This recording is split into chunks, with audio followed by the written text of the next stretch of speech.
You are not disturbed by events. You are disturbed by your thoughts about them. That is your power and your prison. Most live as victims of what they cannot command. But you can train yourself to see clearly, to separate what is yours from what is not, and to find peace in what remains. Detachment is not surrender. It is strength. It is control, where control truly lives. Subscribe to our channel if you're ready to master your mind, and tell us, where are you watching from? Listen carefully. The rain falls on the just and the unjust alike. The market crashes. The promotion goes to another. Your friend betrays your trust. These are facts, cold, simple, neutral.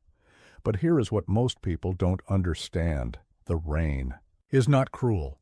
The market does not conspire against you. Your friend's betrayal says nothing about your worth. These events carry no emotion, no malice, no intention toward your happiness or suffering.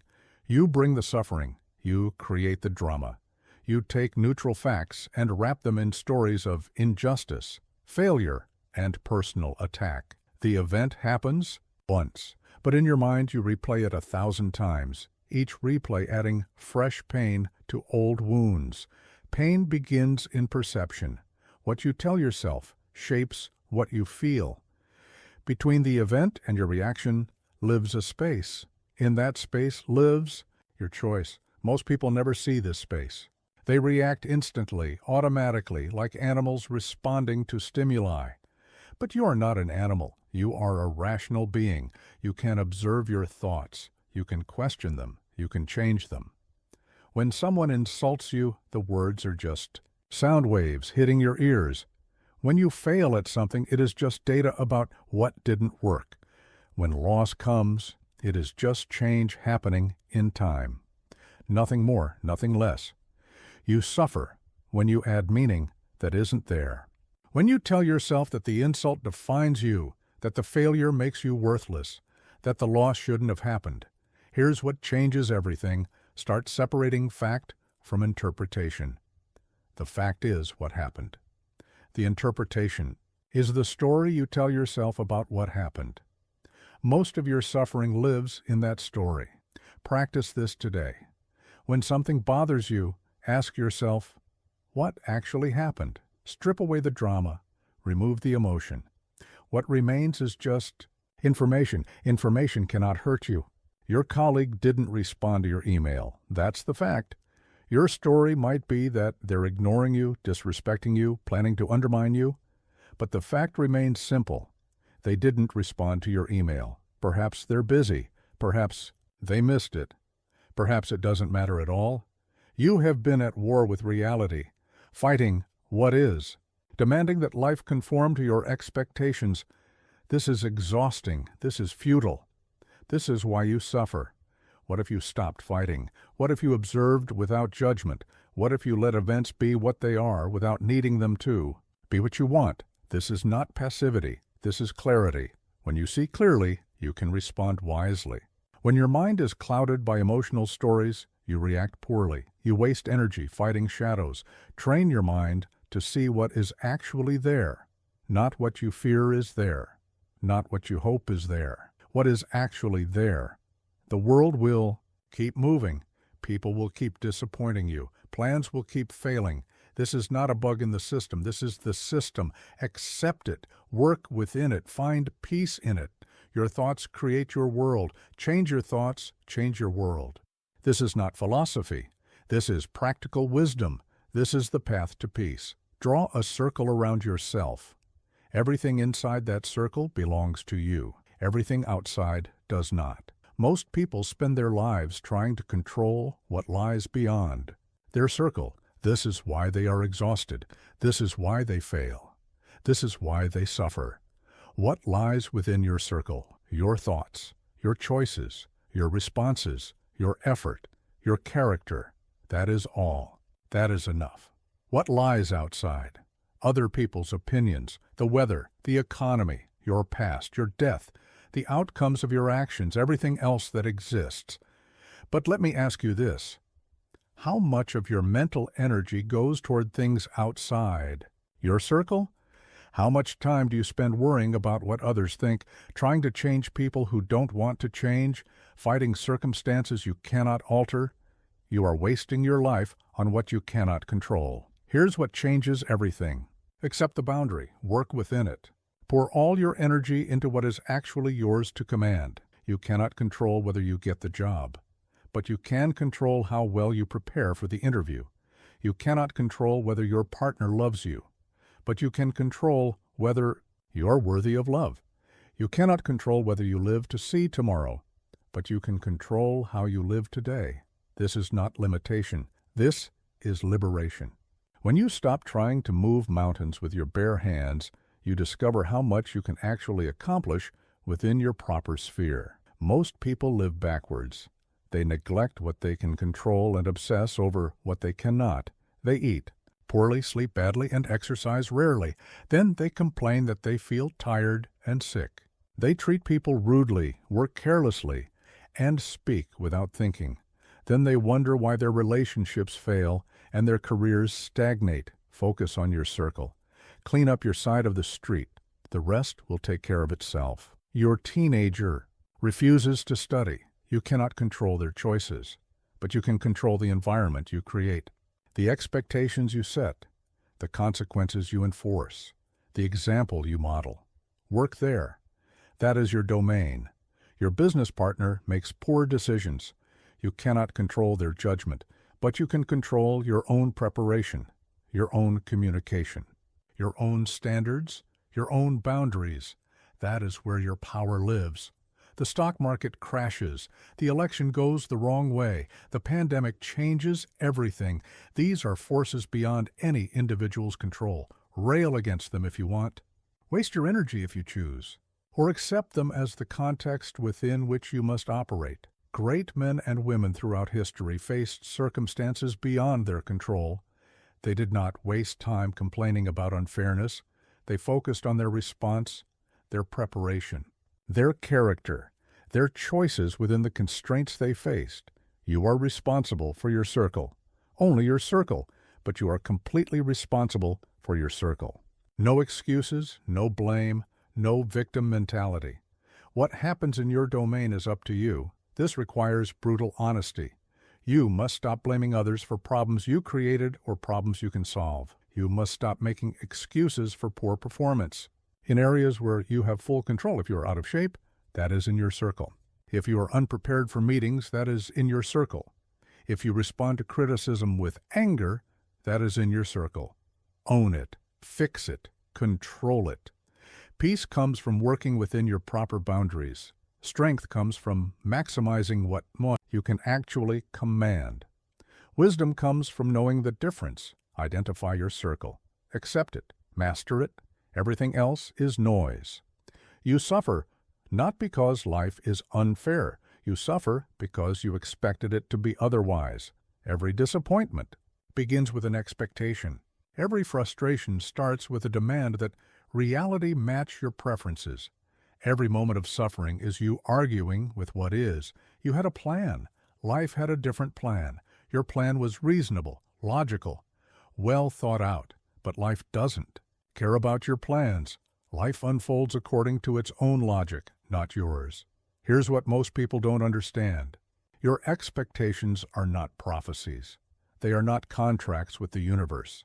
They are not guarantees of how things should go. They are just thoughts, preferences, wishes dressed up as demands, but you treat them like laws. When they're violated, you feel betrayed, cheated, robbed of something that was never yours to begin with. You expected your children to be grateful. They're not. You expected your career to follow a certain trajectory. It didn't. You expected people to be fair, loyal, and reasonable. They often aren't. You expected life to make sense. It rarely does. Each unmet expectation becomes a source of anger. Each deviation from your script becomes evidence that the world is wrong. But the world is not wrong. The world is just being the world. Let go of your scripts. Accept the present. This doesn't mean you stop planning. It doesn't mean you stop hoping. It means you hold your expectations lightly. You prepare for outcomes you want while accepting outcomes you get. The wise person makes plans but doesn't cling to them. They work toward goals but don't demand them. They hope for the best while being ready for anything. You want your boss to be reasonable. Sometimes they will be. Sometimes they won't. Plan for both. You want your spouse to understand you perfectly. Sometimes they will. Sometimes they won't. Love them anyway. You want your business to succeed smoothly. Sometimes it will. Sometimes it won't.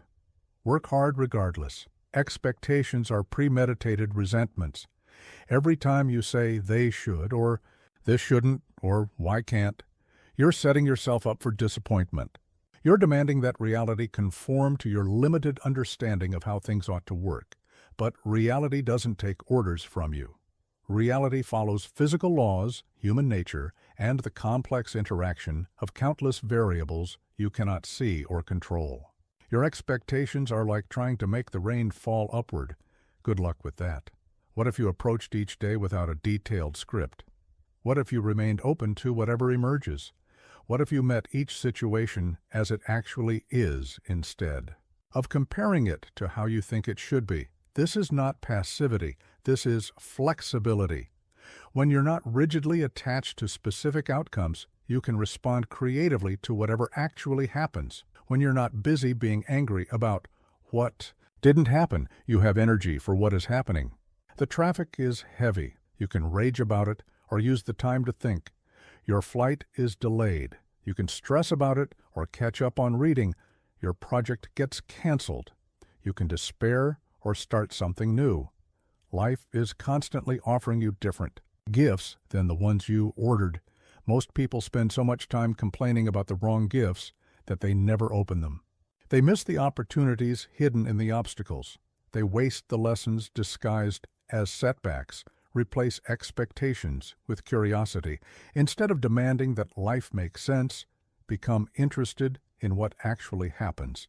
Instead of insisting that people behave logically, study human nature as it really is. Instead of requiring that your plans work perfectly, learn from whatever results you get. The universe is under no obligation to meet your expectations, but it will teach you constantly if you're willing to learn. It will surprise you regularly if you're open to surprises. It will give you exactly what you need if you stop demanding what you want. Your expectations are prison bars. They keep you locked in a narrow view of how life should work. But life is far more creative than your expectations, far more generous, far more interesting. Let it be what it is. Work with what comes. Find opportunity in obstacles. This is the path of wisdom. You don't need to react to everything. This might be the most important sentence you hear today. You don't need to react to everything. Most people live as if reaction is mandatory. Someone speaks, they must respond. Something happens, they must have an opinion. An emotion arises, they must express it immediately. This is slavery. You are being controlled by every external stimulus, pulled in every direction by forces outside yourself. You have become a leaf in the wind, blown about by circumstances, emotions, and other people's words. But let me ask you this. Who decided that reaction is required? Who made the rule that you must respond to every provocation? Who told you that silence is weakness? You did, and you can unmake that rule right now. Detachment begins with pause, a brief silence, a moment of space between stimulus and response. In that space lives your freedom. In that pause lives your power. Someone insults you. Pause. Feel the urge to defend yourself. Notice it, but don't obey it. Let the words hang in the air. Let the silence speak for itself. Watch what happens when you don't react. Usually nothing happens. The insult loses its power. The person looks foolish. The moment passes. You remain calm. You remain in control. Your colleague criticizes your work in a meeting. Pause. Notice. The heat rising in your chest. The urge to justify. The desire to attack back. Feel it. Acknowledge it. Then let it pass like a cloud across the sky. When you don't react defensively, something interesting happens. People often realize they've overstepped. They backtrack. They apologize. They reveal their own insecurity. Your silence becomes a mirror that shows them their own behavior. But here's what changes everything. Non-reaction is not suppression. It's not swallowing your anger or pretending you don't feel hurt. It's feeling everything while choosing your response consciously instead of automatically. The emotion arises. You acknowledge it. You let it exist without letting it control you. You create space between feeling and action. In that space, wisdom enters. Maybe the criticism has merit. Maybe it doesn't. Maybe the insult reveals something about the speaker. Maybe it reveals something about you. You can't evaluate clearly when you're reacting emotionally. You can only see clearly when you're calm. Non-reaction is a superpower. In relationships, when your partner is angry, you don't need to match their energy. When your child is having a tantrum, you don't need to escalate. When your boss is stressed, you don't need to absorb their anxiety. You can remain steady. You can be the calm center in their storm. You can respond from strength instead of reacting from weakness. This takes practice. Your whole life, you've been trained to react quickly, to defend yourself immediately, to express every feeling as it arises. Unlearning this habit requires patience with yourself. Start small. When someone cuts you off in traffic, notice the anger, but don't honk. When you receive a critical email, read it twice before responding. When someone tries to provoke you, count to 3 before speaking. Gradually, you'll discover something profound. Most situations don't require your emotional energy. Most provocations are not worth your peace. Most reactions create more problems than they solve. The strong person is not the one who reacts most quickly or most intensely. The strong person is the one who chooses their battles, who responds when response serves a purpose, who remains silent when silence is wiser. Your emotional reactions are not facts. They're just impulses, energy moving through your system. You can feel them without being them. You can experience them without expressing them. When you master non-reaction, you become unmanipulable. Others can't push your buttons because you've disconnected the buttons from automatic responses. They can try to provoke you, but you remain centered. They can attack you, but you stay grounded. This is not coldness. This is not indifference. This is conscious choice. This is emotional intelligence. This is the art of response rather than reaction. Practice the pause. Master the silence. Own your responses. This is where real power lives. Life moves whether you resist or not. This is the fundamental truth most people refuse to accept. Change happens. Time passes. People age. Circumstances shift. The river of existence flows constantly, carrying everything along with it. Most people position themselves against the current. They plant their feet and push back against the flow. They exhaust themselves trying to stop what cannot be stopped. They drown, trying to make the river run backward. But here's what most people don't understand. The river is not your enemy. It's your teacher. It shows you how to move with grace, how to navigate without fighting, how to travel far without burning out. Watch how water moves around obstacles. It doesn't argue with the rock. It doesn't demand that the boulder move. It simply finds another way. It flows around, over, under. It persists without resistance. It wins through yielding. Your life right now is not what you planned 5 years ago. Your relationships have changed. Your body has changed. Your circumstances have changed. You can spend your energy lamenting these changes, or you can learn to move with them. The wise person learns to float.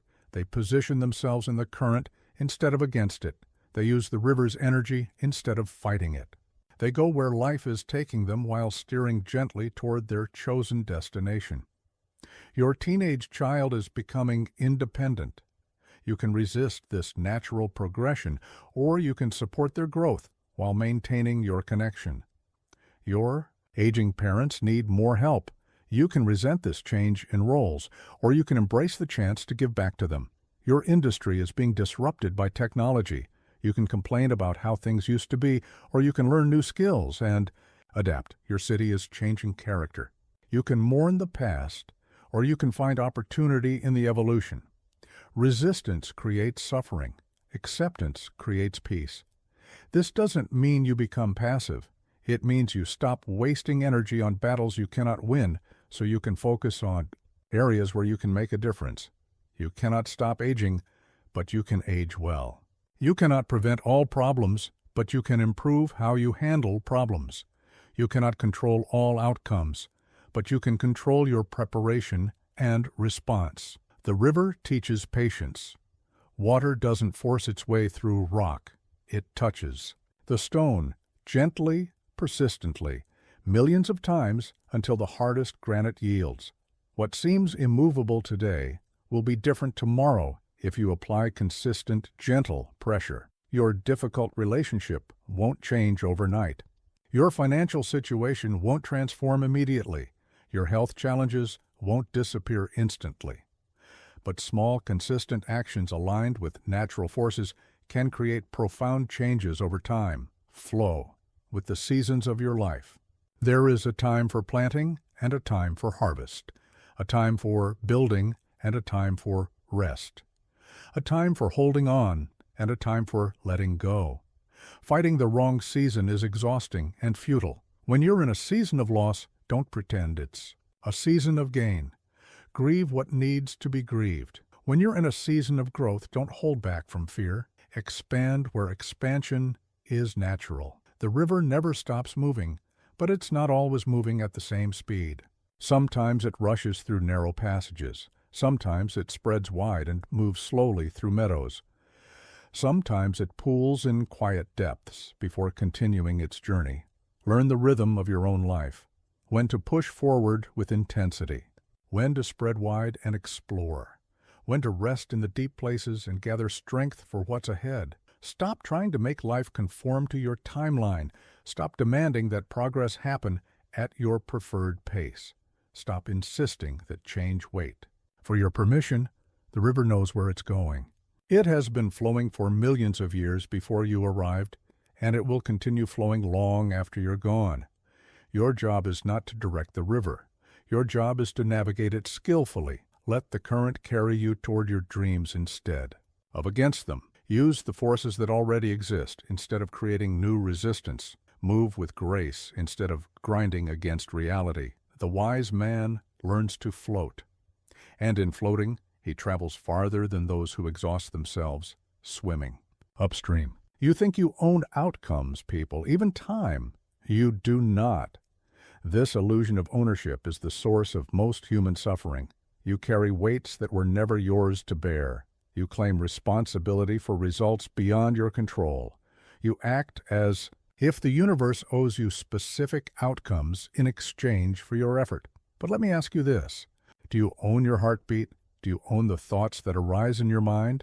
Do you own tomorrow's weather or next year's economy? If you cannot control these basic elements of existence, how can you claim ownership of complex outcomes involving countless variables? You work hard on a project. You believe this entitles you to success. But success depends on market conditions, timing, other people's decisions, and factors you cannot see or influence. Your effort is yours. The outcome is not. You love someone deeply. You believe this gives you the right to their continued affection. But love cannot be earned through good behavior or guaranteed through past investment. Their feelings are theirs to give or withdraw. Your love is yours. Their response is not. You save money diligently. You believe this secures your future. But economic systems change, currencies fluctuate, and unexpected events reshape everyone's circumstances.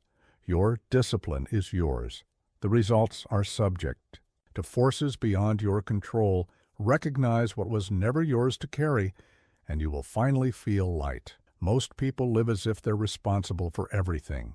They carry guilt for their children's choices, shame for their spouse's failures, anxiety about their company's performance, stress about political outcomes. This is exhausting because it's impossible. You are responsible for your effort, your preparation, your integrity, your response. That is all. That is enough. Your adult child makes poor financial decisions. You can offer advice, but you cannot control their choices. You can model wisdom, but you cannot force them to learn. Their mistakes are theirs to make and learn from.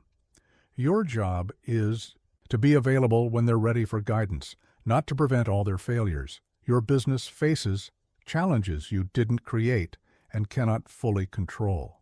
Market conditions shift. Competitors emerge. Regulations change. You can adapt strategically, but you cannot guarantee specific outcomes.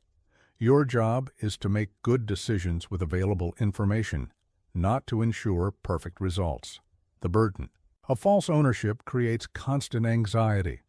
When you believe you control outcomes, every setback feels like personal failure. Every success feels fragile because you know you cannot replicate all the conditions that created it. But here's what changes everything. When you release false ownership, you gain true ownership. When you stop trying to control outcomes, you can focus completely on controlling your inputs. When you stop carrying weights that aren't yours, you can bear your actual responsibilities with strength and grace. Own your preparation, not your performance. Own your character, not your reputation. Own your effort, not your results. Own your response, not others' reactions. This is not irresponsibility. This is clarity about where responsibility actually lies. This is focusing your energy where it can make a real difference instead of dispersing it across areas where you have no real influence. You cannot own other people. Not your children, your spouse, your employees, or your friends. They are autonomous beings with their own thoughts, feelings, and choices. You can influence them through your example, your words, and your actions, but you cannot control them. You cannot own time. It passes at its own pace regardless of your wishes. You cannot slow it down when you're happy or speed it up when you're suffering. You cannot save it, store it, or get it back. You can only use it well while you have it. You cannot own your past or your future. The past is fixed, and the future is uncertain. You cannot change what happened or guarantee what will happen. You can only act wisely in the present moment. Release the illusion. Carry only what is truly yours. Work within your actual sphere of influence. This is not limitation. This is liberation. This is not giving up. This is focusing up. When you stop trying to own everything, you can truly possess what matters most: your character, your choices, your peace of mind. The world is not your responsibility. Your mind is. Train it, clean it, fortify it. That is enough. This might be the hardest truth for good people to accept. You see suffering and want to end it. You see injustice and want to correct it. You see chaos and want to organize it. Your intentions are noble. Your energy is wasted. You cannot fix the world. You cannot save everyone. You cannot solve every problem or right every wrong. The world has been broken in various ways for thousands of years, and it will continue to be broken in various ways long after you're gone. But here's what most people don't understand. Your desire to fix everything often comes from your inability to fix yourself. Your need to save others often masks your fear of facing your own problems. Your crusade to improve the world often distracts you from improving your character. Start with yourself. Master yourself. Then, from that foundation of strength and clarity, you can genuinely help others. But first, do the hard work of self-examination and self-improvement. Your mind is cluttered with judgments, assumptions, fears, and desires. Clean it. Your thoughts are often negative, reactive, and unproductive. Train them.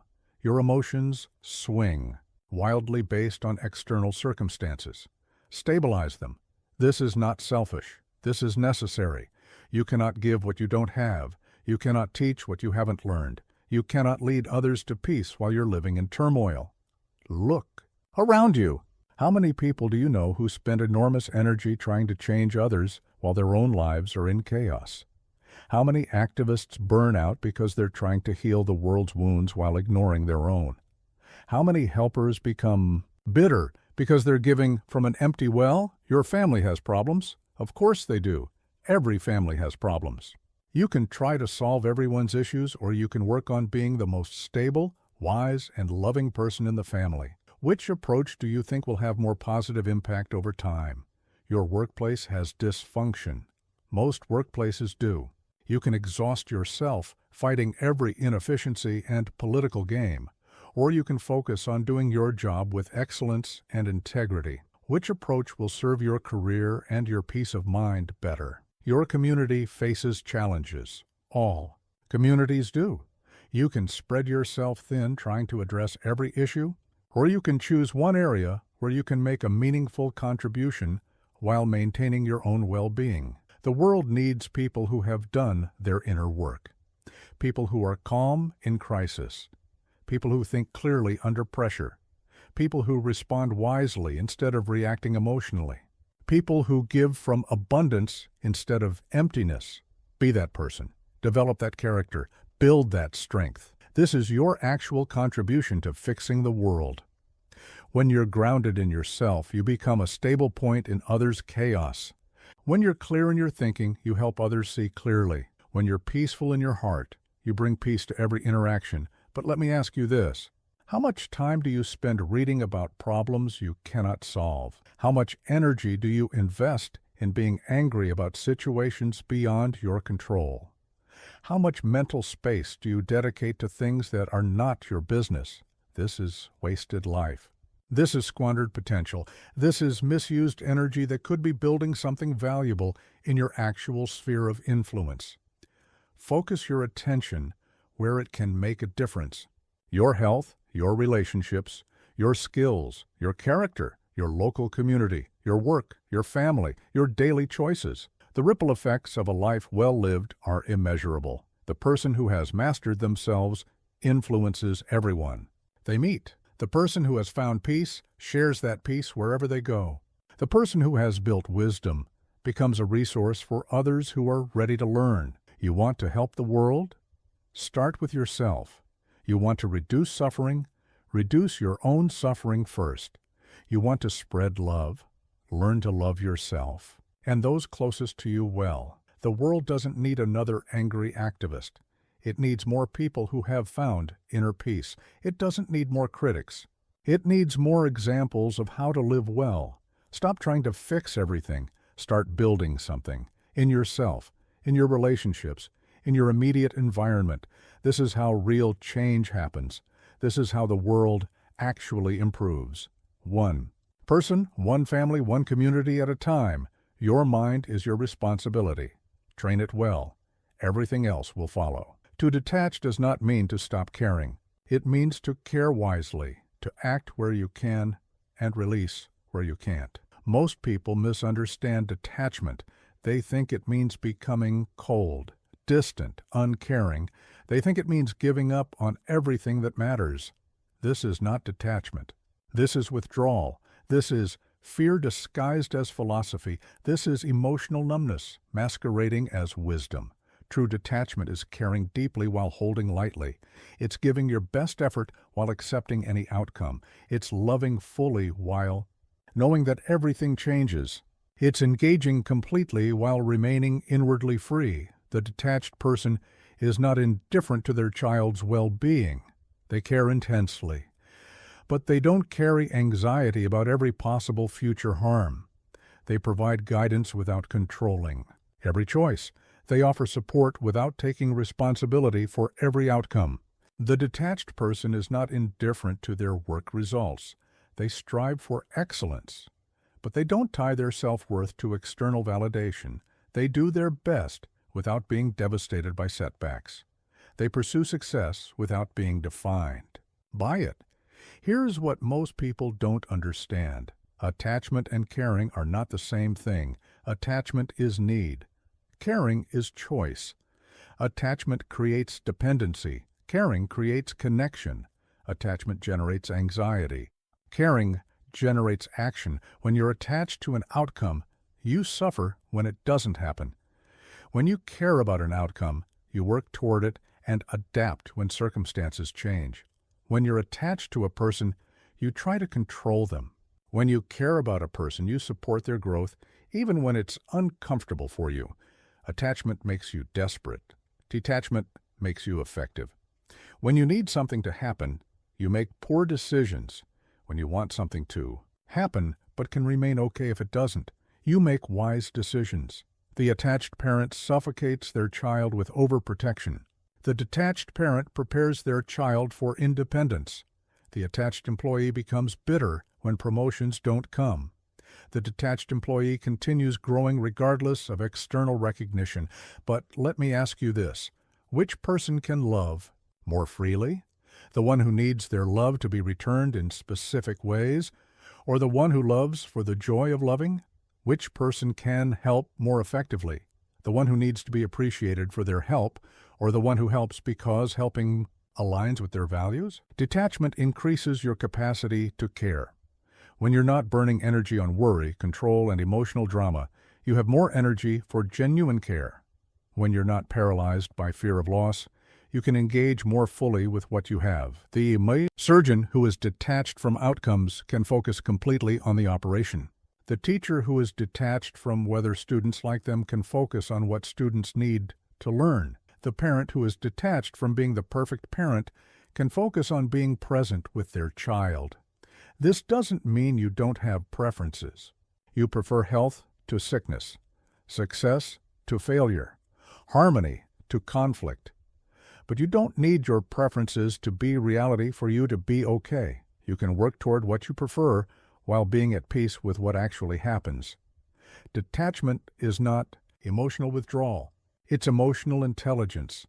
It's the ability to feel your emotions without being controlled by them, to acknowledge your desires without being enslaved by them, to pursue your goals without being defined by them. The detached person feels grief when they lose someone they love, but they don't compound that natural grief with stories about how unfair life is. They feel disappointment when things don't work out. But they don't add self-pity to the disappointment. They feel anger when they're mistreated, but they don't let that anger consume their peace.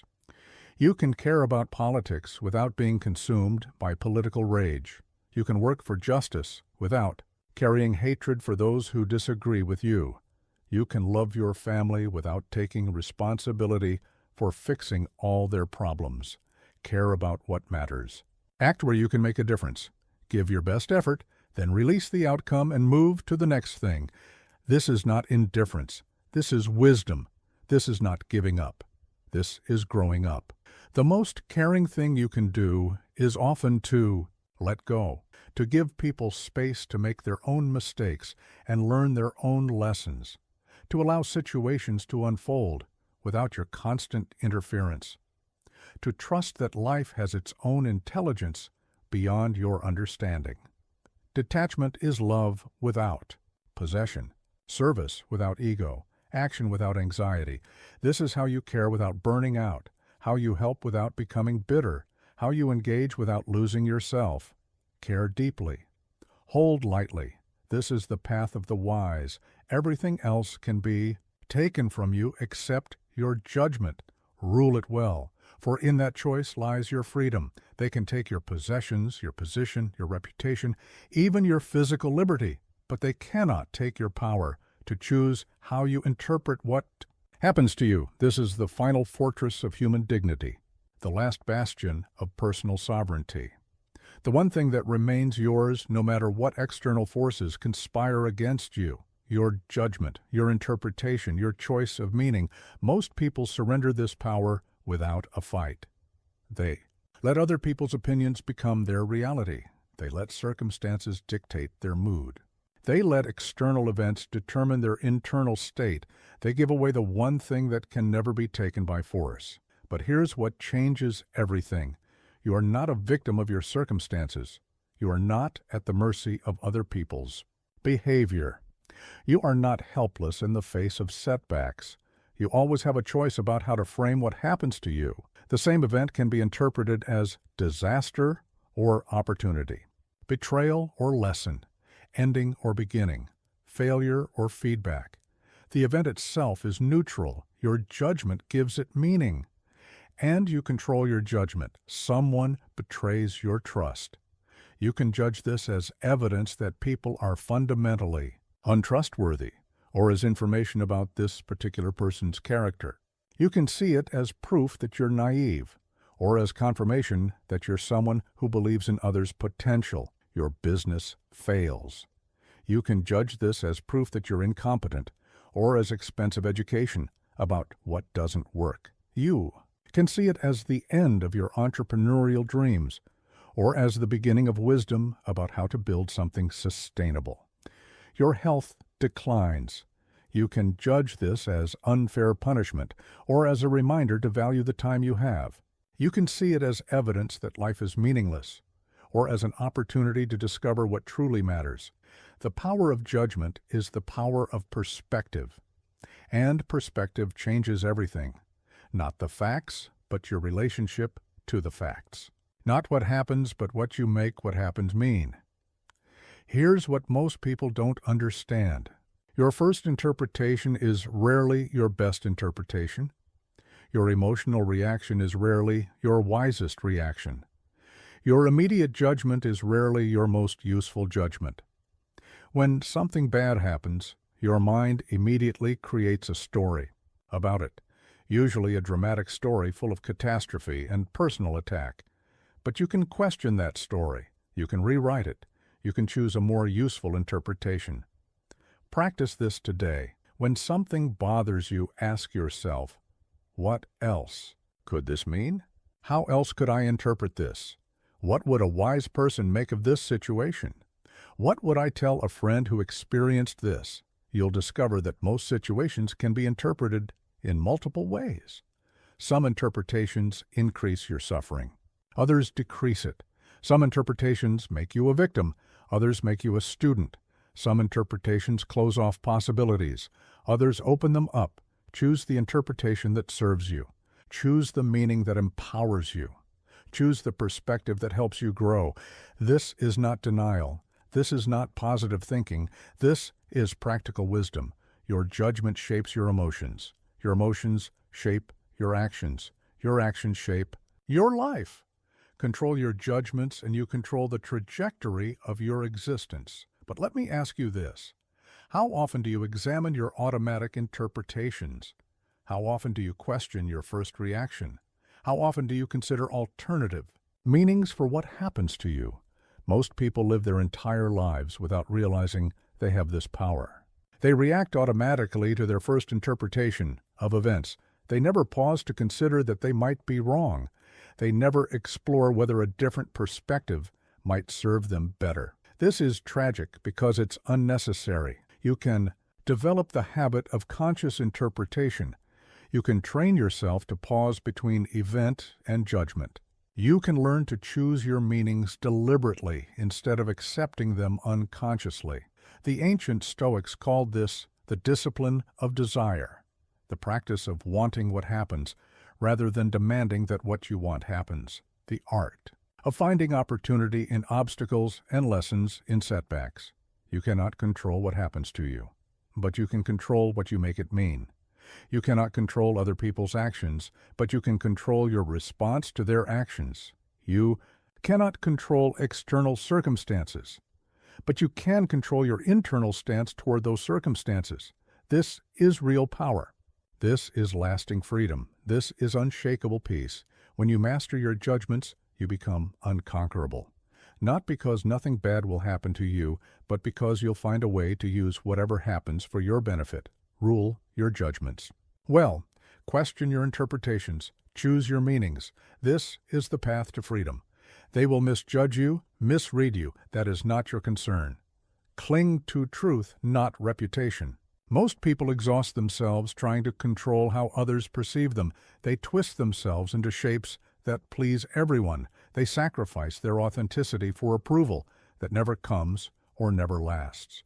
But here's what most people don't understand. You cannot control other people's perceptions. You cannot make everyone understand your motivations. You cannot force people to see your good intentions or appreciate your efforts. Their interpretation of your words and actions belongs to them, not you. People will project their fears onto your confidence, their insecurities onto your success, their limitations onto your ambitions. They will see what they're prepared to see, not necessarily what is actually there. You can explain yourself until you're exhausted. You can justify every decision and defend every choice. But some people will still misunderstand you. Some will choose to misunderstand you. Some will benefit from misunderstanding you. Let go of the need to be understood. Focus on the need to understand yourself. You know your heart. You know your intentions. You know the principles that guide your decisions. That knowledge is enough. That clarity is sufficient. That inner certainty is all the validation you need. When someone accuses you of motives you don't have, you don't need to defend yourself. When someone attributes success to luck that you earned through effort, you don't need to prove them wrong. When someone mischaracterizes your position, you don't need to argue. Your reputation is not your character. Your character is who you are when no one is watching. Your reputation is what people think they know about who you are. You control one. You influence the other. Focus on what you control. But let me ask you this. How much energy do you spend managing your image? How much time do you invest in correcting misconceptions? How much mental space do you dedicate to what others think about your choices? This is energy that could be building something valuable. Time that could be spent improving yourself. Mental space that could be used for creative thinking or peaceful rest. The need to be understood often comes from insecurity, from a lack of confidence in your own judgment, from a fear that maybe the critics are right. But if you're living according to sound principles and making decisions based on careful thought, external validation becomes unnecessary. You make a difficult but necessary decision. Some people criticize it. You can spend weeks explaining and defending, or you can let the results speak for themselves. You set a boundary that others don't like. You can apologize and justify, or you can maintain the boundary and let time prove its wisdom. The people who matter will understand eventually. The people who don't understand probably don't matter as much as you think they do. The people who are determined to misunderstand, you will do so regardless of your explanations. Save your energy for people who are genuinely trying to understand. Give your time to relationships where communication flows both ways. Invest in connections with people who assume good intent even when they disagree with your choices. But here's what changes everything. When you stop needing to be understood, you become more understanding. When you stop demanding that others see your perspective, you become better at seeing theirs. When you release the need for approval, you become more approving of others. Your desperation to be understood often makes you less understanding. Your need to be right often makes you less interested in learning. Your desire to be appreciated often makes you less appreciative of others. Let go of managing perceptions. Focus on managing reality. Let go of controlling opinions. Focus on controlling actions. Let go of defending your image. Focus on building your character. Some people will never understand your choices because they haven't lived your life. They haven't faced your challenges, carried your responsibilities, or seen your full situation. Their judgment is based on incomplete information and different values. That's okay. You don't need their understanding to make good decisions. You don't need their approval to live according to your principles. You don't need their validation to know your own worth. Live transparently but not defensively. Explain when explanation serves a purpose, but don't chase understanding that may never come. Share your truth when sharing builds connection, but don't sacrifice your peace to change minds that are already made up. The wise person does what is right and lets others think what they will. They plant seeds of truth and trust time to bring understanding. They focus on being worthy of respect rather than demanding it. Cling to truth. Let reputation take care of itself. This is the path of inner peace and outer effectiveness. You are not entitled to guarantees. The future is not owed to you. But you can train your mind to meet it with grace. Most people live as if certainty is their birthright, as if the universe owes them predictable outcomes in exchange for good behavior, as if planning eliminates all possibility of surprise. This is the illusion that creates most human anxiety, the belief that you should know what's coming, that you should be able to control what happens next. That uncertainty is a problem to be solved rather than a condition to be accepted. But here's the truth that will set you free. Uncertainty is not a bug in the system of life. It's a feature. It's not a problem to be eliminated. It's the natural state of existence. Everything changes. Everything is temporary. Everything is uncertain except uncertainty itself. Your health will change. Your relationships will evolve. Your circumstances will shift. Your plans will be disrupted. This is not evidence that something is wrong. This is evidence that you are alive in a dynamic universe. The demand for certainty is really a demand for control. You want to know what's coming so you can prepare for it, prevent it, or position yourself to benefit from it. But life is far more complex and unpredictable than your planning can accommodate. Black swan events happen regularly. Unexpected opportunities arise. People surprise you with their choices. Technology disrupts entire industries overnight. Wars begin, pandemics spread, markets crash and recover. What felt certain yesterday becomes obsolete today. How much energy do you waste trying to predict the unpredictable? How much anxiety do you create by demanding answers to questions that cannot be answered? How much life do you miss while you're worried about futures that may never come? The wise person makes plans but holds them lightly. They prepare for likely scenarios, but remain flexible when unlikely ones occur. They gather information, but don't mistake information for certainty. They think ahead but live in the present. Here's what most people don't understand. Your need for certainty often prevents you from seeing opportunities that uncertainty creates. Your rigid plans often blind you to better possibilities that emerge unexpectedly. Your fear of the unknown often keeps you trapped in situations that aren't serving you. Uncertainty is not your enemy. It's the space where growth happens, where new possibilities emerge, where life surprises you with gifts you didn't know you wanted, where you discover strength you didn't know you had.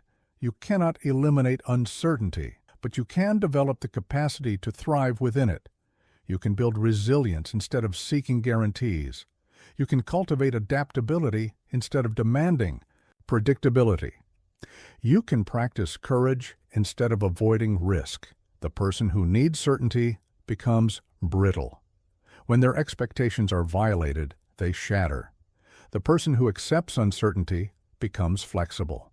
When change comes, they bend without breaking. But let me ask you this. What would you do if you knew you couldn't fail? What would you attempt if you weren't afraid of uncertain outcomes? What would you create if you stopped demanding guarantees? Often, the very uncertainty you fear is what's required for the growth you need. The relationship that challenges your assumptions, the career change that forces you to develop new skills, the loss that teaches you what truly matters. Accept that you don't know what's coming. Accept that your plans may not work out. Accept that life will surprise you, sometimes pleasantly and sometimes painfully. This acceptance doesn't make you passive, it makes you present. When you're not wasting energy fighting uncertainty, you have more energy for responding to whatever actually happens. When you're not paralyzed by the need to know outcomes in advance, you can take action based on current information and adjust as you learn more. The future will teach you what you need to know when you need to know it. Your job is not to figure out everything in advance. Your job is to develop the qualities that will serve you, regardless of what happens. Wisdom, courage, resilience, adaptability, compassion. These qualities prepare you for any future. They don't guarantee specific outcomes, but they ensure you can handle whatever outcomes emerge. They don't eliminate uncertainty, but they eliminate the fear of uncertainty. Train your mind to meet the unknown with curiosity instead of anxiety, to see uncertainty as adventure instead of threat, to view the unpredictable future as a canvas for creativity instead of a source of worry. You cannot know what's coming, but you can prepare yourself to meet it with grace. This is enough. This is everything. Say to yourself, this is what it is, not what you wish, not what you fear, this moment as it stands. These 4 words contain more wisdom than most philosophy books, more peace than most meditation practices, more power than most self-help strategies. This is what it is: simple, complete, honest, final. Most people spend their lives arguing with reality, fighting what has already happened, resisting what is currently happening, demanding that circumstances be different than they are. This is like arguing with gravity or negotiating with the sunrise. It's pointless. It's exhausting. It's the source of most human suffering. But acceptance is not surrender. It's clarity. It's seeing what is actually there instead of what you wish were there. It's working with reality instead of against it. It's the foundation of all effective action. You cannot change what has already happened. You can only change your relationship to what has already happened. You cannot control what is happening right now. You can only control your response to what is happening right now. Your business is struggling. This is what it is. You can spend your energy lamenting how things used to be better, or you can use that energy to adapt to current conditions. Your relationship is difficult. This is what it is. You can waste time wishing your partner were different, or you can decide how to respond to who they actually are. Your health is declining. This is what it is. You can exhaust yourself denying the diagnosis, or you can focus on living well within your new limitations. Your child is making poor choices. This is what it is. You can burn yourself out trying to control their decisions, or you can determine how to be supportive without enabling. Acceptance doesn't mean you stop working for improvement. It means you start from where you actually are instead of where you think you should be. It means you base your strategies on current reality instead of past assumptions or future fantasies. Here's what most people don't understand: resistance to what is actually increases your suffering and decreases your effectiveness. When you're fighting reality, you're not thinking clearly. When you're denying what's happening, you're not responding wisely. When you're arguing with circumstances, you're wasting energy that could be used for solutions. The cancer patient who accepts their diagnosis can focus on treatment options. The one who denies it wastes precious time and energy fighting the facts. The entrepreneur who accepts market conditions can adapt their strategy. The one who resists new realities clings to obsolete approaches. But let me ask you this: how much of your mental energy goes toward wishing things were different? How much emotional energy do you spend resisting what you cannot change? How much time do you waste arguing with what has already been decided? This is life energy that could be used for actually improving your situation, mental space that could be filled with creative solutions, emotional capacity that could be directed toward love, growth, and contribution. Acceptance is not passive. It's the most active thing you can do.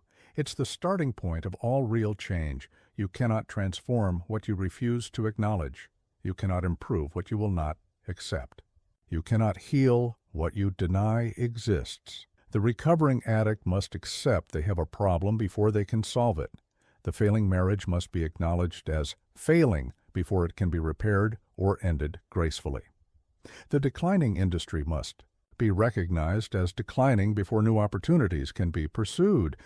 Acceptance is seeing clearly, and clear seeing is the beginning of wise action. Practice this throughout your day. When frustration arises, pause and say, "This is what it is."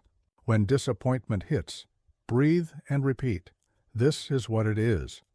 When fear emerges, ground yourself with, "This is what it is." This simple phrase cuts through emotional drama and brings you back to facts. It stops the mental spinning and centers you in the present moment. It eliminates the energy waste of resistance and frees you to respond appropriately. The traffic is heavy. This is what it is. Getting angry won't change it. Accepting it allows you to use the time productively. The weather is bad. This is what it is. Complaining won't improve it.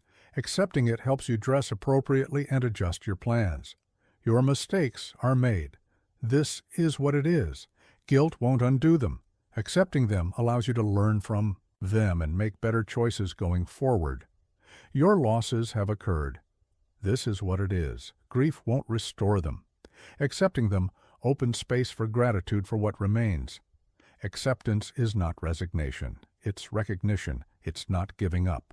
It's starting from truth instead of fantasy. It's not weakness. It's the strength to face reality without flinching. When you can say, this is what it is, without anger, without sadness, without resistance, you have found serenity. You have discovered the peace that comes from alignment with reality. You have learned to work with life instead of against it. This is what it is, and that is enough.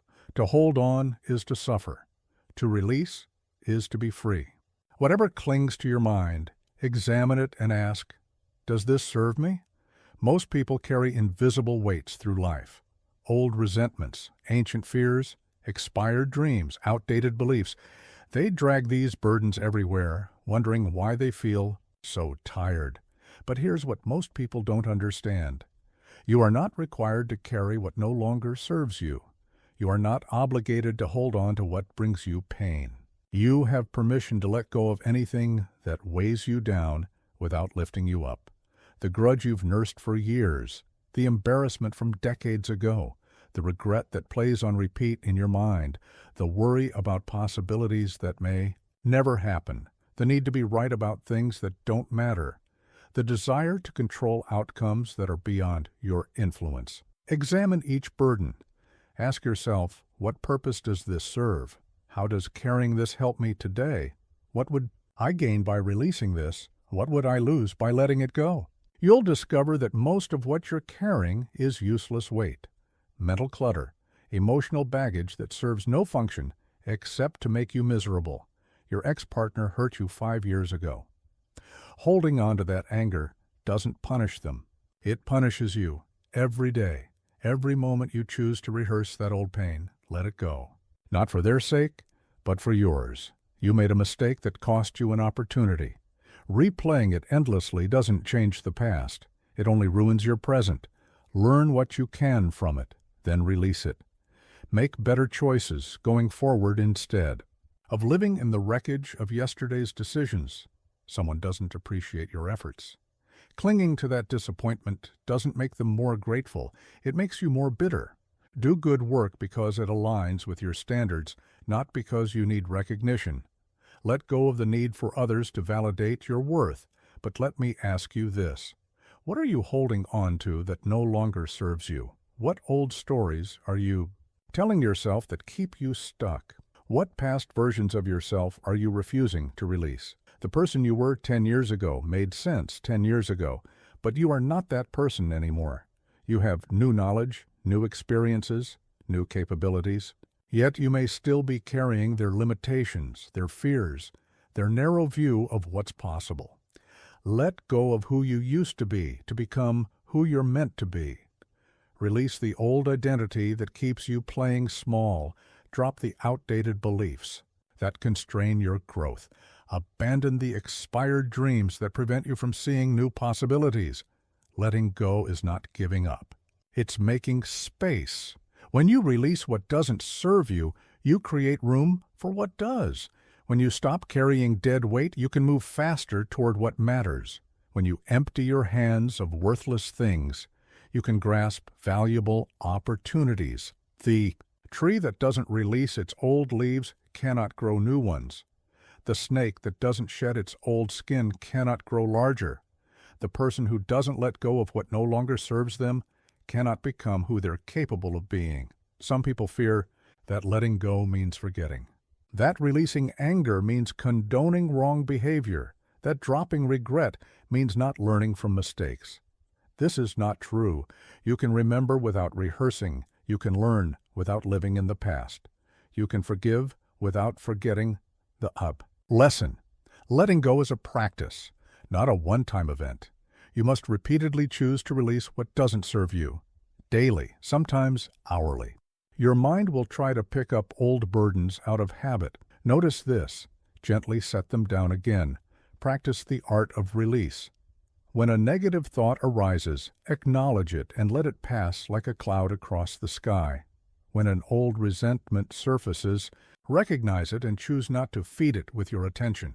When fear about the future emerges, notice it and return to the present moment. You are not your thoughts. You are not your emotions. You are not your past mistakes or future worries. You are the awareness that observes all these things. And awareness can choose what to hold and what to release. The freedom you seek is not found in getting everything you want. It's found in wanting nothing that weighs you down. It's not found in controlling all outcomes. It's found in releasing.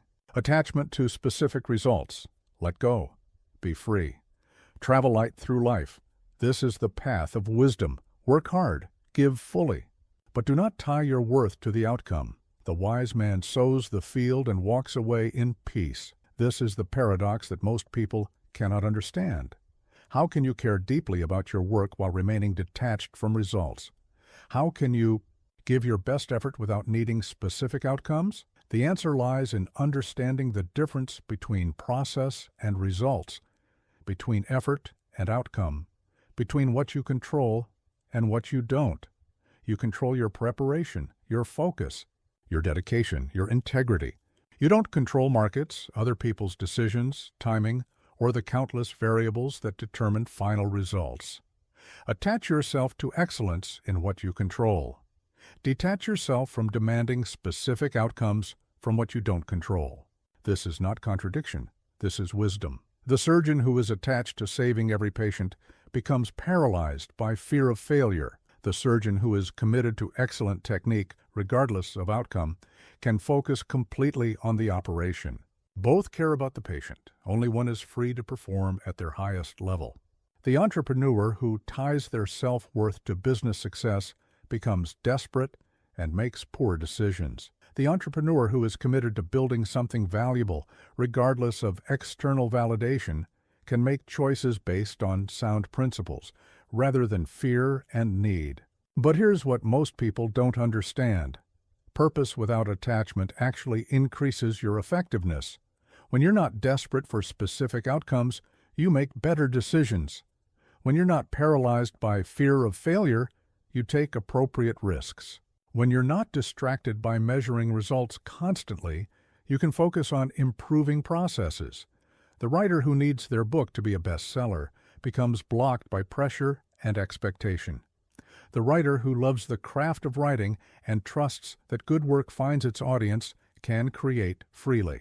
The teacher who needs students to love them becomes ineffective at helping students learn. The teacher who cares about learning regardless of student reactions can focus on what students need, work with purpose. But let the purpose be internal, not external. Let it be about becoming excellent at your craft, not about achieving specific recognition. Let it be about contributing value, not about receiving particular rewards. Let it be about expressing your highest capabilities, not about controlling other people's responses. Your job is to plant seeds with skill and care. The harvest depends on soil conditions, weather patterns, and factors beyond your control. A good farmer doesn't stop planting because last year's crop failed. They improve their technique and plant again.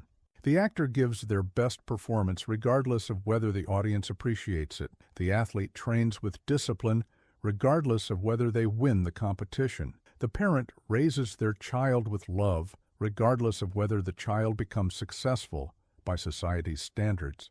This is purpose without attachment, excellence for its own sake, service because it aligns with your values, quality because it reflects your character. But let me ask you this. How much of your motivation comes from needing external validation?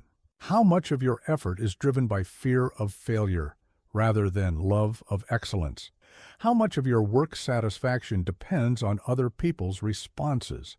When your sense of purpose depends on outcomes you cannot control, you live in constant anxiety. When other people's approval becomes your primary motivation, you lose your authentic voice.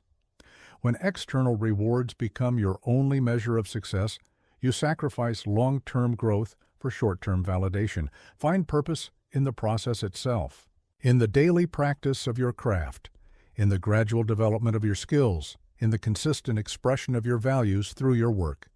This gives you something to celebrate every day, regardless of external results. The wise person works as hard as someone who desperately needs to succeed, but remains as peaceful as someone who has already succeeded. They give their best effort not because they need specific outcomes, but because giving their best effort is who they choose to be. This doesn't mean you don't have goals or preferences. It means you don't make your peace conditional on achieving them.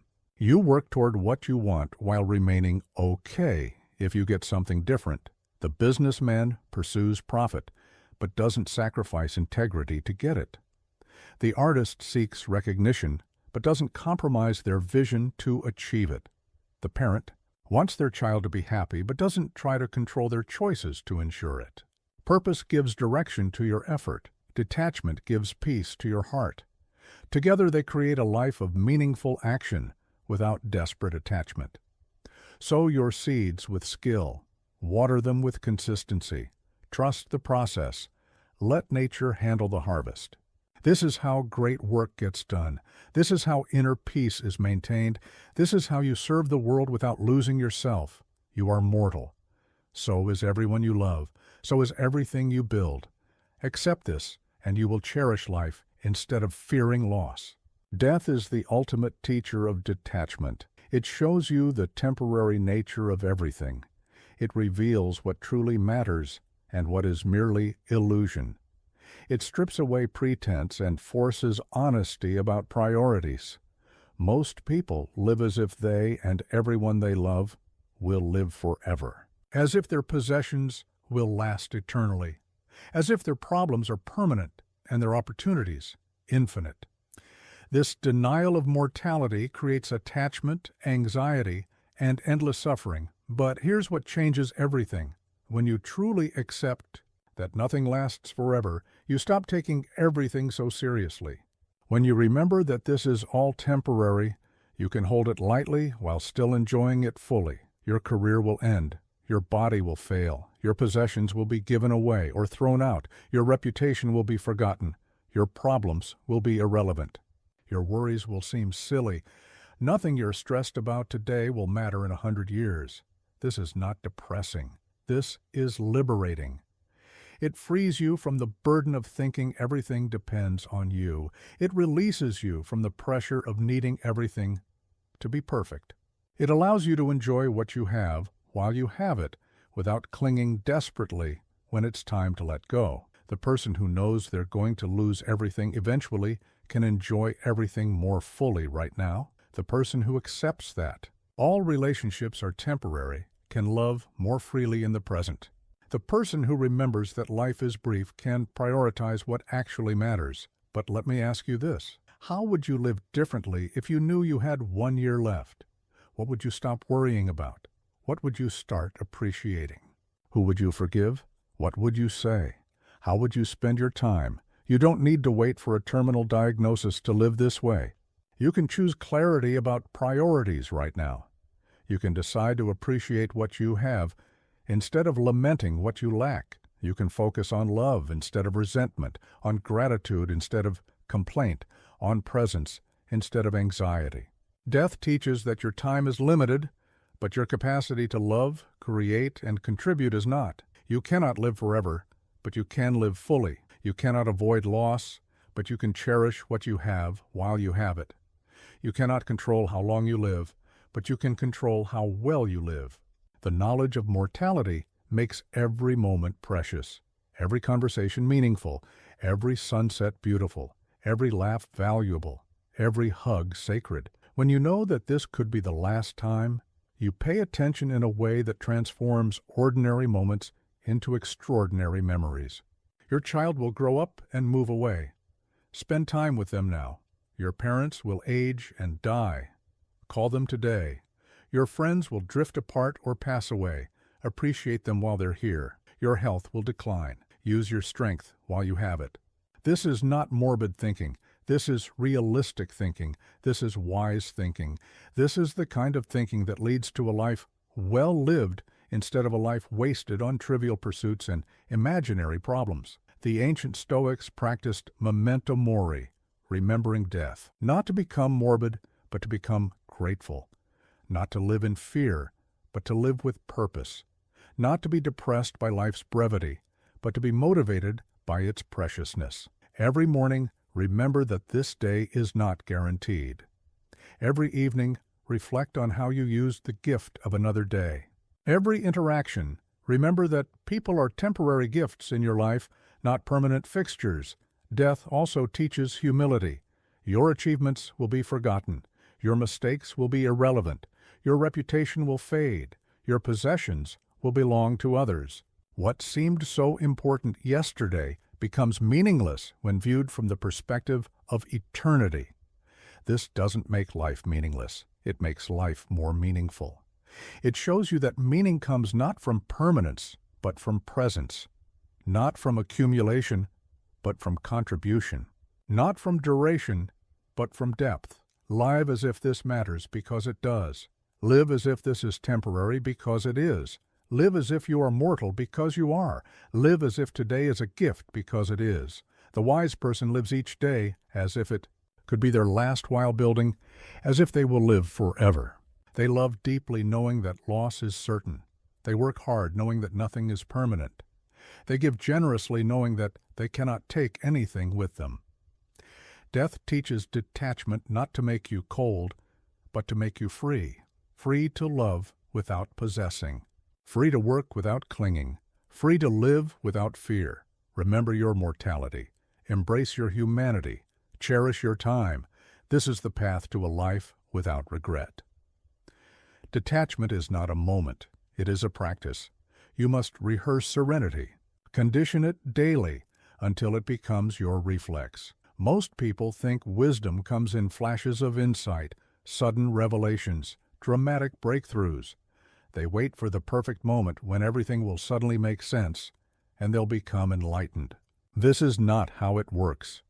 Wisdom is built through daily practice, small choices, consistent habits, repeated exercises that slowly reshape your mind until new patterns become automatic. The person who can remain calm in crisis has practiced calm in small situations thousands of times. Your mind is like a muscle. It grows stronger through regular exercise. It develops endurance through consistent training. It learns new patterns through deliberate repetition. You cannot expect it to perform excellently under pressure if you haven't trained it when the stakes are low. But here's what most people don't understand. You are training your mind every moment, whether you realize it or not. Every time you react with anger, you're strengthening neural pathways for anger. Every time you respond with anxiety, you're conditioning anxiety. Every time you choose worry over peace, you're making worry more likely in the future. The question is not whether you're training your mind. The question is what you're training it to do. Are you conditioning reactions that serve you or reactions that harm you? Are you building habits that create peace or habits that create suffering? Start where you are, with small irritations, with minor disappointments, with everyday frustrations. These are your training opportunities. These are where you build the strength you'll need when bigger challenges come. Someone cuts you off in traffic. This is your chance to practice non-reaction. Your coffee order is wrong. This is your opportunity to practice patience. Your internet is slow. This is your moment to rehearse acceptance. These seem like trivial situations, but they are not trivial. They are your daily gymnasium for building emotional strength. They are your repeated opportunities to choose wisdom over impulse. They are where you develop the reflexes that will serve you when life gets truly difficult. The person who cannot remain calm when their coffee is cold will not remain calm when they receive bad news. The person who becomes angry over small delays will become furious over major setbacks. The person who panics over minor problems will be overwhelmed by serious challenges. But the person who practices peace in small moments builds the capacity for peace in large moments. The person who chooses wisdom over reaction repeatedly develops wisdom as their default response. Practice daily reflection. Each evening, review your day. Where did you react automatically instead of responding consciously? Where did you let external circumstances control your internal state? Where did you miss opportunities to practice detachment? Don't judge these moments. Use them as information. Notice patterns. Identify triggers. Plan better responses for similar situations in the future. This is how you gradually reprogram your automatic reactions. Practice morning preparation. Each day before you encounter challenges, remind yourself of your principles. Review your commitment to peace. Visualize yourself responding wisely to difficulties that might arise. This mental rehearsal prepares you for actual performance. Practice mindful pausing. Throughout your day, create small moments of conscious choice. Before reacting to emails, pause and breathe. Before responding to criticism, pause and consider. Before making decisions, pause and reflect. These micro moments of mindfulness build the habit of conscious response. But let me ask you this. How much time do you spend training your body compared to training your mind? How much attention do you give to physical fitness compared to mental fitness? How much effort do you invest in developing emotional strength and wisdom? Most people spend more time choosing their clothes than choosing their thoughts. More energy planning their weekend than planning their responses to challenges. More effort maintaining their car than maintaining their peace of mind. Your mind determines the quality of your life far more than your circumstances do. A peaceful mind can find contentment in simple conditions. An agitated mind cannot find satisfaction even in luxury. A wise mind can navigate any challenge. A reactive mind creates problems even in easy situations. Train your mind like an athlete trains their body, consistently, progressively, with specific goals and measured improvement. Challenge yourself gradually with increasingly difficult situations. Build endurance for longer periods of peace. Develop strength for bigger challenges. The ancient Stoics had daily practices, morning reflections, evening reviews, regular meditation on death, change, and what they could control. They didn't just think about philosophy, they lived it through. Discipline practice. You need similar practices adapted to your life. Daily moments of conscious breathing, regular reminders of your priorities. Consistent practice of choosing response over reaction. Repeated exercises in letting go of what you cannot control. Detachment becomes natural through repetition.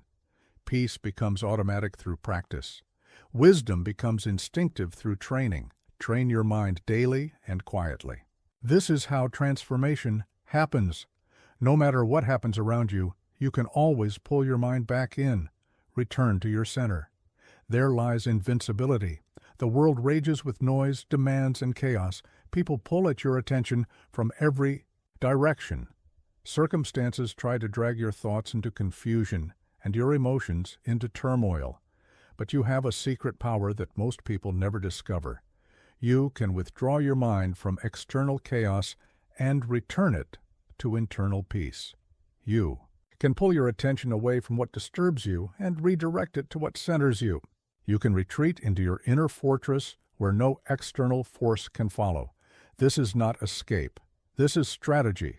This is not hiding. This is gathering strength. This is not weakness. This is the ultimate power, the ability to control your inner environment regardless of outer conditions. The commander who can retreat when necessary lives to fight another day. The tree that bends in the storm survives while the rigid tree breaks. The wise person who can withdraw their mind from overwhelming circumstances maintains clarity while others lose their way. But here's what most people don't understand. Your mind naturally wants to engage with everything. It wants to solve every problem, analyze every situation, react to every stimulus. This is exhausting. This is impossible. This is why most people feel overwhelmed. Most of the time, you don't need to engage with everything that tries to capture your attention. You don't need to have an opinion about every situation. You don't need to solve every problem that presents itself. You have the power to choose where you place your mental energy. Someone is arguing loudly nearby. You can let their conflict disturb your peace, or you can withdraw your attention and focus on your breathing. The news is full of problems you cannot solve. You can let it agitate your mind, or you can limit your exposure and focus on what you can actually influence. Your workplace is full of drama and politics. You can get caught up in every petty conflict, or you can withdraw from unnecessary involvement and focus on your own work and growth. Your family has complicated dynamics. You can try to manage everyone's emotions, or you can maintain your own stability while offering support where appropriate. The power of withdrawal is the power of choice. Choice about where to place your attention. Choice about which battles to fight. Choice about when to engage and when to step back. Choice about what deserves your mental energy and what doesn't. Practice this throughout your day. When you feel overwhelmed, pause and ask, what can I withdraw from right now? What can I stop thinking about? What can I stop trying to control?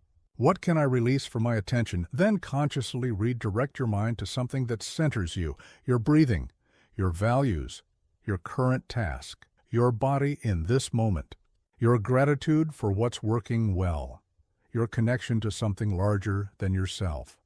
This is not denial. You're not pretending problems don't exist. You're choosing when and how to engage with them.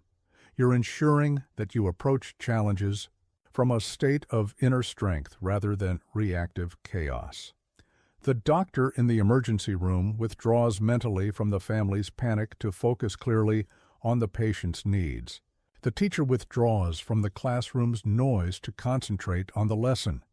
The parent withdraws from their own frustration to respond appropriately to their child's behavior. But let me ask you this. How often do you give yourself permission to step back mentally? How often do you consciously choose not to engage with every demand on your attention? How often do you retreat to your center to gather strength? Most people feel guilty about mental withdrawal. They think they should be available to everyone, responsive to everything, engaged with all situations. This is a recipe for burnout, resentment, and ineffectiveness. You serve others better when you maintain your own stability. You help more effectively when you operate from strength rather than depletion. You love more fully when you preserve your own peace instead of absorbing everyone else's chaos. Your inner fortress is always available. It requires no external conditions. It costs nothing to access. It's powered by your will and your wisdom. No one can prevent you from returning to it. No circumstances can destroy it. No external force can penetrate it without your permission. Build this fortress through practice. Strengthen its walls through regular retreat. Stock it with resources like gratitude, wisdom, and connection to your values. Make it so familiar that you can find your way there instantly when external storms arise. The invincible person is not someone who cannot be hurt. It's someone who can find their center regardless of what tries to disturb it. It's someone who can withdraw from chaos and return to peace. It's someone who knows that their true strength lies within. Withdraw your mind. Return to your center. There lies your unshakable foundation. There lies your invincible peace. There lies your ultimate freedom. The less you cling to, the freer you become.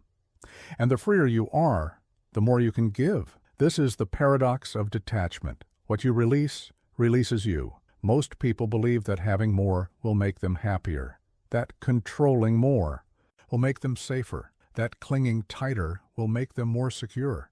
They load themselves down with possessions, expectations, and attachments, then wonder why they feel so heavy. But freedom comes from the opposite direction, from traveling, light, from holding loosely, from releasing what weighs you down. The person with the heaviest pack moves slowest up the mountain. The person with the most attachments has the least flexibility when life changes direction. What are you carrying that you don't need? What are you holding on to that no longer serves you? What are you clinging to that prevents you from reaching for something better? What burdens are you choosing to bear that you could simply set down? The successful executive who defines themselves entirely by their position cannot adapt when their industry changes. The parent who needs their children to fulfill their dreams cannot support their children's actual interests. The person who clings to youth cannot embrace the wisdom that comes with age, but the person who holds their identity lightly can reinvent themselves when circumstances require it. The person who loves without possessing can support others' growth even when it takes them in unexpected directions. The person who appreciates what they have without clinging to it can let go gracefully when it's time for change. Here's what most people don't understand. Your attachments don't just weigh you down, they limit what you can receive. When your hands are full of things you refuse to release, you cannot grasp new opportunities.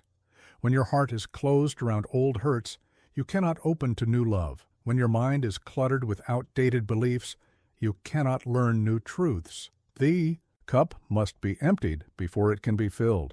The field must be cleared before new crops can be planted. The person must let go of who they were to become who they're meant to be. This doesn't mean you stop caring about anything. It means you care without clinging. It doesn't mean you stop working toward goals. It means you pursue them without being enslaved by them.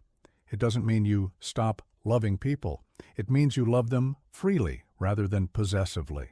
The river that flows around obstacles travels farther than the one that tries to push through them. The bird that flies with the wind covers more distance than the one that fights against it. The person who works with life's changes rather than against them accomplishes more with less effort. Travel light through your days. Carry only what serves you in the present moment. Release yesterday's grievances. Let go of tomorrow's worries. Drop the need to control outcomes beyond your influence. Set down the burden of managing other people's opinions. But let me ask you this. What would you do if you weren't afraid of losing what you have? Where would you go if you weren't weighed down by unnecessary baggage? Who would you become if you weren't attached to who you've been? The paradox of detachment is that it increases your capacity for engagement. When you're not desperately clinging to specific outcomes, you can throw yourself fully into the process. When you're not afraid of loss, you can risk authentic connection. When you're not attached to being right, you can learn from being wrong. The most generous people are those who hold their resources lightly. The most loving people are those who love without possessing. The most effective people are those who work hard without being attached to specific results. The most peaceful people are those who have learned to let go. What you release, releases you. The anger you drop stops poisoning your peace. The expectations you abandon stop creating disappointment. The need for control you surrender stops generating anxiety. The old identity you release stops limiting your growth. This is not loss. This is liberation. This is not giving up. This is freeing up. This is not weakness. This is the ultimate strength, the ability to hold all things lightly while engaging with life fully. Live like someone who has nothing to lose, because ultimately you don't. Everything you think you own is temporary. Everyone you love is mortal. Every situation you're in will change. Every role you play will end. This is not tragic. This is the human condition. This is the context within which all meaning is created. When you accept the temporary nature of everything, you can enjoy it more fully while you have it. When you release the illusion of permanent ownership, you can appreciate the temporary gifts. When you stop clinging to what cannot last, you can give yourself completely to what is happening now. The wise person travels through life like a guest at a feast. They enjoy what is offered without demanding that it last forever. They appreciate the company without needing to own the relationships. They participate fully without taking anything personally. Live light. Travel far. Give freely. Love openly. Work excellently. Release easily. This is the path of detachment. This is the way of wisdom. This is how you become free. You already have what it takes. Now go prove it.